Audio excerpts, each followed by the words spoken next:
Une roulotte ambulante peut-elle obtenir une licence de 6e classe? Elle permet de vendre et de consommer de l'alcool. Réponse des affaires économiques, cette licence est réservée uniquement aux restaurateurs. Les roulottes, elles, étant régies par un système d'immatriculation, sont considérées comme étant de la restauration rapide et ne font donc pas partie de la catégorie restaurateur. Or, cette roulotte ambulante qui s'est transformée au fil du temps en roulotte fixe a cette licence. Tania et son avocat ont alerté le service des affaires économiques à plusieurs reprises, par courrier en 2013. Eh bien, la roulotte en question n'est autre que celle de son frère, Thierry. Il y a énormément d'infractions par rapport à sa roulotte.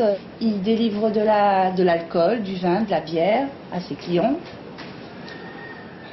Ils ont signalé ça à la DGAE. Et la DGAE, ils n'ont pas retiré ma licence.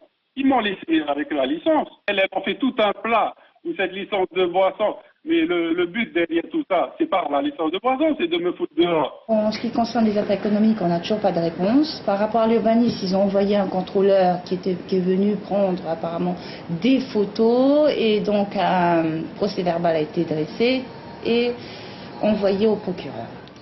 Thierry a ouvert son commerce en 2011 avec l'accord de sa mère. Mais voilà, en novembre 2012, Tania devient propriétaire du terrain suite à une donation de sa mère. Un titre de propriété qui est contesté par son frère. Thierry n'a pas souhaité s'exprimer face caméra, mais il estime être dans son droit. Maman a porté plainte contre Tania pour abus de faiblesse. Moi, j'ai porté plainte pour abus de faiblesse. Ma grande sœur a porté plainte pour abus de faiblesse. Et Tania, elle est toute seule là en face. Cette exploitation pose un problème et met en danger la sécurité d'autrui.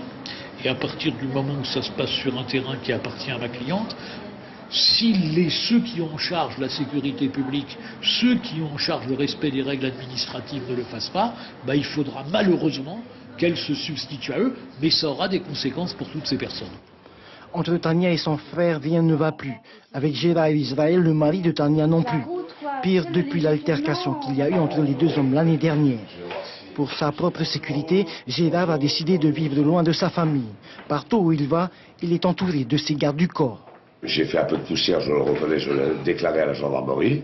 Et de là, il a pris une crise. Et puis ils sont venus à 3, donc un m'a frappé. Qui a tort ou qui a raison, une chose est sûre, l'affaire est entre les mains de la justice.